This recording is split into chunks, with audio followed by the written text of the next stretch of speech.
Let me explain what will happen if this department charges my client. I will go to the family of this man and file a civil suit for wrongful death.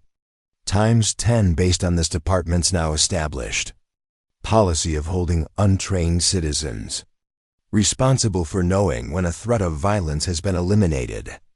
Then I will go through every officer involved shooting in this county and file a class action suit on behalf of the family members of every suspect killed in a similar fashion. You getting my drift? I will use your prosecution to bankrupt this county and every one of you. And the more you prove your case, the more you prove mine. You thinking what I'm thinking? Now we know where the money came from for the overfields. Tommy says Rebecca should go to Fort Worth and sit with the plaintiff's attorney because if this gets out, banks will start calling notes. Nate argues he should be in that meeting since Rebecca has no experience in offshore drilling or the timelines required to get a project like this running. Tommy reminds him they do not have $400 million to drill. Rebecca does not need drilling experience, she needs experience with bluffing. She is told to get as much lead time as possible while Nate finds the money. Chuck Parker is an offshore drilling engineer, and Rebecca is told to call him and spend the 4-hour drive becoming as much of an expert as she can. Drilling an offshore well within a year is warp speed. They will want a timeline, and she has no real concept of what that means. Words like feasibility, diligence, earnest, and best efforts get thrown around. Rebecca insists she can negotiate a drilling agreement anywhere and make the contract dependent on actually getting there. She is reminded she is on the wrong side of the company's chain of command to raise her voice. In the legal meeting, it is made clear the time to carve out a deal has passed and the case is going to trial. Arbitration is mentioned according to the contract. But there is also talk of terminating policies, seizing annual premiums, filing for bankruptcy protection, or even selling the company to a larger corporation that would aggressively pursue the claim. The opposing side is reminded that the principal is deceased and that they are effectively suing a grieving widow. Rebecca pushes back, arguing that if a claim was improperly paid, that violation nullifies subsequent damages. The debate becomes heated, with accusations of misrepresentation and threats to drag a dead man's name through court. Eventually, a proposal forms. A public announcement of the drill will be issued, progress reports will be delivered weekly, and under those terms a request to dismiss will be submitted. It is agreed. Later, turbulence rocks a small plane during a standing takeoff because of heavy winds. Rebecca panics, gripping a hand so tightly she nearly breaks it. The ride levels out, drinks are poured, and jokes are made to calm nerves. But back at the site, the discussion turns serious again. The rig was damaged by a hurricane, but the real issue was a blowout. Offshore blowouts are nightmares. If a gas well blows, the consequences can be catastrophic. The well had been producing before the storm, which raises doubts. There are no guarantees in drilling, but gas fields are more forgiving than oil if you choose the right spot. Rebecca asks if the right spot can be found. She asks if he can lead the drill on an offshore rig. He agrees. Later, tension rises between them over work and personal boundaries.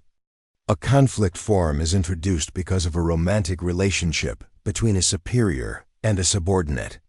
Rebecca resents the implication, but signs. She is warned it will go to the board. The geological data is reviewed. There are signs that might be water, but that would defy gravity. Gas already defies it. There is belief it is there. My word will be worth something, she says. Go find it. Arguments flare again about selling the idea too hard. Accusations of loneliness and control spill out. Eventually, there is a fragile truce. Feelings are admitted. There's talk of long months on the rig, of distance, of attraction. The odds of success are low, around 10%, but there is conviction that the gas is there. Finally, back in the interrogation room, footage is shown. The force used is questioned. An officer who shot a man armed with a pipe wrench is asked why he fired 11 times instead of shooting the leg. He explains he could not guarantee a leg shot would stop the threat. The civilian who intervened had no training. The autopsy shows all rounds hit center mass, meaning the first bullet likely ended the threat, yet 10 more followed. Then comes the warning. If this department charges my client, there will be civil suits, multiplied claims, and class actions targeting every similar shooting. The prosecution itself will establish the precedent needed. The county could be bankrupted. The detective is reminded that a jury will see a young widow saved from rape in a back alley. If they decide to charge the man who saved her, they should think carefully. It is a zero-sum game. Ruin lives and lives will be ruined in return. Asterisk, she didn't raise her voice. She didn't slam the table. She didn't beg for respect. And yet, the moment Rebecca stepped into the room, everyone knew the rules had changed. In Landman Season 2, Rebecca is not the same woman we saw before. Last season, she was sharp, smart, and careful. She watched more than she spoke. She studied people. She waited for the right moment. But in Season 2, the waiting is over. Now she moves first. From the very start of the season, you can feel the shift.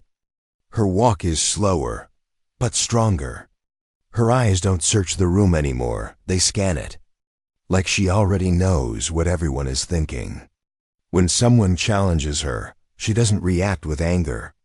She reacts with control. And that control is what makes her powerful. Rebecca enters this season with something new, confidence that doesn't need approval. She is no longer trying to prove she belongs in the world of oil, money, and power. She knows she belongs. That quiet certainty changes everything. When others argue loudly, she speaks softly. When others panic, she stays still. And in a world full of big egos and fast decisions, her calm feels almost dangerous. There's a moment early in the season where a heated discussion breaks out about a risky deal. Voices rise. Accusations fly. The tension feels like it could explode.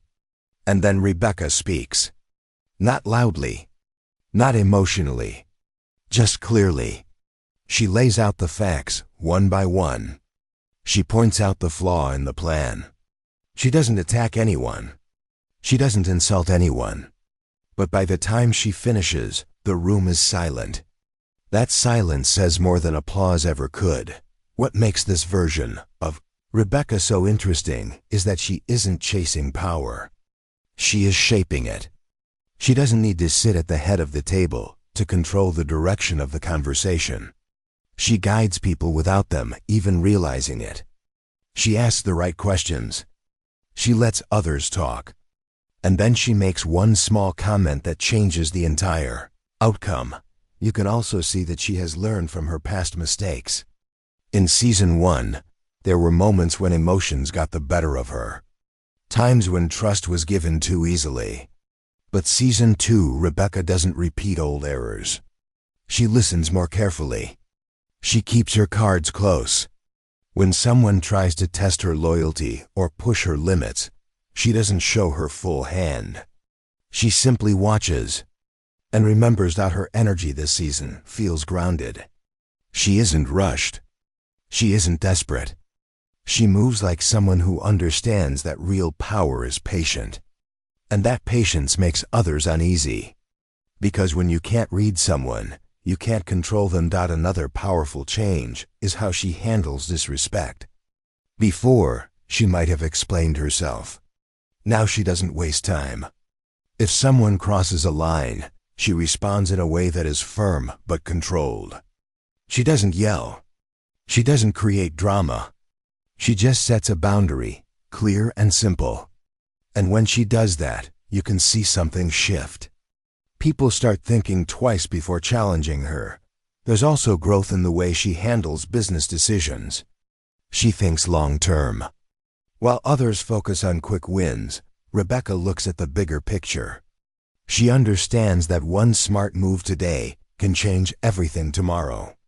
That forward thinking makes her stand out in a world that often acts on impulse.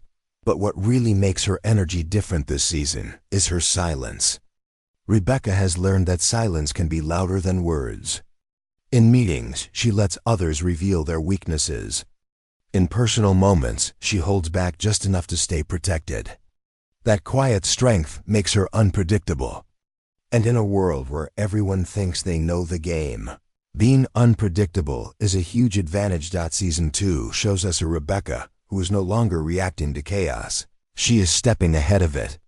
She doesn't wait for problems to explode. She sees them coming, and she prepares. That preparation gives her an edge that others don't even notice until it's too late. By the end of the early episodes, it becomes clear Rebecca is not just surviving this world anymore. She is mastering it. And the most powerful part? She does it without noise, without drama, without begging for attention. In Landman Season 2, Rebecca proves that real power isn't loud, it's precise. And her sharpest move of the season comes when no one expects it. The room is tense. Big money is on the table. The kind of money that can change careers and destroy reputations. The men around her are confident. They think they already understand the outcome. They speak over each other. They assume Rebecca is there to support the plan, not challenge it. But Rebecca has done her homework. She lets them talk. She nods, she listens. She doesn't interrupt. And that's what makes her move so powerful. She waits until everyone feels safe. Until everyone believes the deal is already done. Then she calmly points out one small detail. A risk buried in the numbers. A clause hidden in the contract. A weakness no one else noticed. Or maybe no one else wanted to notice. The room shifts. At first, someone laughs it off. Another tries to brush it aside. But Rebecca doesn't argue. She simply explains the outcome if that risk goes wrong. Step by step, clear, direct, no emotion. Just facts. Suddenly, the confidence in the room starts to crack. What makes this moment brilliant is not just that she found the flaw. It's how she uses it. She doesn't attack anyone. She doesn't say, "I told you so." She doesn't try to embarrass anyone. Instead, she offers a solution, her solution. And that solution puts her in control. She suggests a new structure for the deal. One that protects the company. One that shifts the risk away from them. One that quietly increases her influence in the process. It's smooth. It's smart. And it's impossible to ignore. The people who doubted her just minutes ago now look at her differently. Not as someone who's tagging along. Not as someone to overlook. But as someone who sees the full board when others only see their own move. What's even more powerful is her body language in that scene. She doesn't smile with victory. She doesn't show excitement. She stays calm. Almost unreadable. That makes her even more intimidating. Because when someone wins and doesn't celebrate, you know they were always 10 steps ahead. And here's the deeper layer. This wasn't just about money. It was about respect. Rebecca knew that if she could outthink them in a room full of strong personalities, she wouldn't have to demand respect again. It would be given. This moment becomes a turning point. After that meeting, people stop interrupting her. They start asking for her opinion first. They double-check their numbers before presenting ideas. Her sharp power move doesn't just save a deal, it changes her position in the game. And the best part? She didn't raise her voice once. That's the beauty of Rebecca in Season 2. She doesn't fight for power. She proves she already has it. And once that truth becomes clear, there's no going back. When everything starts falling apart, Rebecca doesn't move. And that stillness says more than panic ever could. In Landman Season 2, there's a moment when chaos hits fast and hard. A deal crashes. Phones won't stop ringing. Tempers explode. Accusations fly across the room like bullets. Everyone is looking for someone to blame. The pressure feels heavy, almost suffocating. But Rebecca? She stays seated. While others pace the floor and raise their voices, she folds her hands and listens. Her face doesn't crack. No fear, no rush. Just focus. That calm becomes her weapon. You can see it clearly. The more others lose control, the more powerful she becomes. Because in a world where people react fast and loud, the person who thinks slowly and clearly always wins. There's a powerful scene where a major setback threatens to ruin weeks of planning. One of the key partners pulls out. Investors get nervous. The mood turns dark. Someone slams a file on the table. Another demands immediate action. Rebecca doesn't answer right away. Instead, she asks one simple question. What do we actually know? That line changes the tone of the room. Suddenly, it's not about emotion. It's about facts. She begins to separate rumor from truth. She breaks down the situation piece by piece. What's confirmed? What's assumed? What's fixable? What's not? Her voice stays even, clear, steady. And slowly, the panic fades. What makes this moment so strong is that she doesn't pretend everything is fine. She knows the situation is serious, but she also knows that panic leads to bad decisions. So she refuses to join the noise. Instead of reacting, she creates a plan. She assigns tasks calmly. She suggests reaching out to a backup contact. She proposes a temporary shift in strategy. Each step is small, but together they build control again. And here's the powerful part. People listen, not because she shouts, not because she demands it, but because her calm feels safe. When everything feels unstable, the person who feels steady becomes the anchor. Even the ones who doubted her earlier now look to her for direction. You can see it in their eyes, in their silence. They are waiting for her next move. Rebecca understands something others don't. Storms reveal weakness, and she refuses to show any. But this isn't about hiding fear. It's about mastering it. You can tell she feels the pressure. It's in her tight jaw, in the way she pauses before speaking. But she chooses control over chaos. That choice defines her in Season 2. In this world of oil, risk, and power, deals will fall apart. People will betray each other. Plans will fail. But Rebecca proves that strength isn't about avoiding the storm. It's about standing still while it passes. And in that storm, she doesn't just survive. She becomes the strongest person in the room. One sentence. No shouting. No warning. And suddenly, no one dares to speak. In Landman Season 2, Rebecca delivers a line that doesn't just end a conversation. It resets the power balance in the room. The moment builds slowly. A heated debate is already in motion. Someone tries to question her judgment. Another makes a sharp comment, almost dismissing her role. It's the kind of comment meant to test her, to see if she will react emotionally, to see if she will break. For a second, the tension hangs in the air. Rebecca looks at them, calm, still, almost unreadable, and then she speaks. Her words are not long, not dramatic, but they cut deep. She reminds them, very clearly, who made the last decision that saved the company. She points out, without bragging, that her strategy is the reason they are even in a position to argue right now. No anger, just truth. And that truth hits harder than any insult ever could. The room goes silent. You can see the shift. The person who challenged her looks down for a second. Others avoid eye contact. Because what she said isn't just a comeback, it's a reminder. A reminder that she sees everything, that she remembers every move, and that she will not allow her work to be ignored. What makes this scene powerful is how controlled she remains. She doesn't smile with victory. She doesn't push further. She simply lets the silence do the rest. Silence becomes her ally, and in that silence, everyone understands something important. Rebecca is not someone to underestimate. This line becomes one of her strongest moments of the season because it shows growth. In Season 1, she might have defended